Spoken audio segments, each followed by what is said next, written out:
Brought to you by Penguin.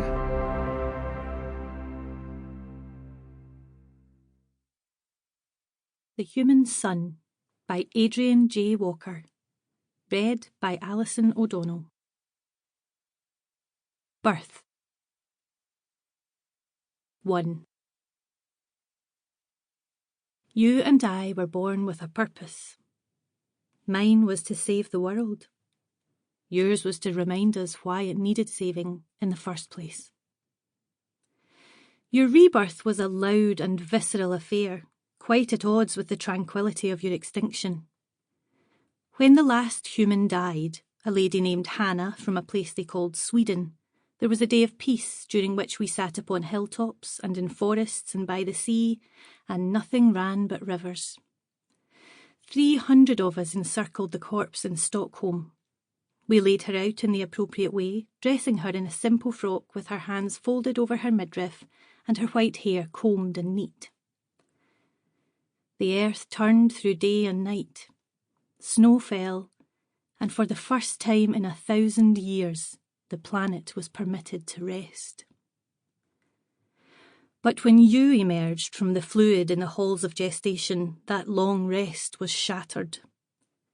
You spluttered as your lungs filled with air, a look of terror wrinkled your face, and then you screamed. It was a sound like no other I have heard. I have been a custodian of this planet for 500 years. I have seen every type of animal give birth, from the gloop of a lamb onto straw to the squirming of grubs to the craning of an eagle chick's neck as it breaks through its shell. And I have seen death too.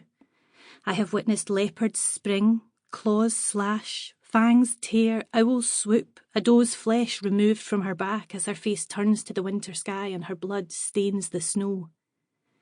I have seen all the wonders and horrors of evolution and guarded them well. But I have never heard a scream like yours. That wail, full of fear, full of darkness, full of woe, as if existence was pain. To hear it was to hear a being that had been given life in the last place it would choose to live it. Perhaps, on some level, that had always been true. I pulled you from the amniotic sac and held your wriggling, pinched body up in the glare of the laboratory lights. Your head slumped forward, your limbs flailed, your eyes rolled. You were useless, blind, weak, and utterly at the mercy of the world. If it had not been for my sister, Haralia, I would have assumed the birth had gone wrong. Perhaps I would have thought I had miscalculated your genetic coding. A highly improbable scenario, of course, but one in which my only course of action would have been to place you on the table and terminate you. I did not, however, because of what Haralia had said. Some months before she had warned me. They scream, you know, humans, when they're born.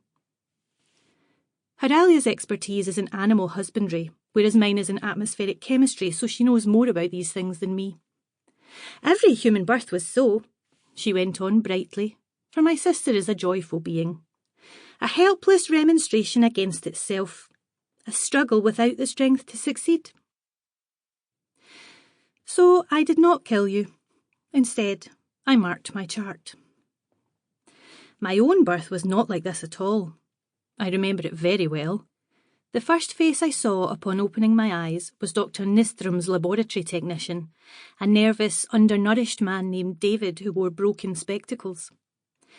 In those first seconds, my mind was filled with light and knowledge. I could already feel the world being absorbed and processed by my nervous system. There was no fear and no question of what I was or why I was here. I was a being of peace and reason, and nothing would sway me from my purpose. The man named David blinked, frowned, and muttered things to himself. I already knew more about him in those first few moments of my life than he had ever been able to know in his own.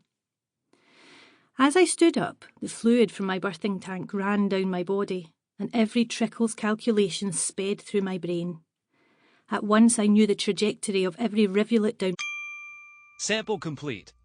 Ready to continue?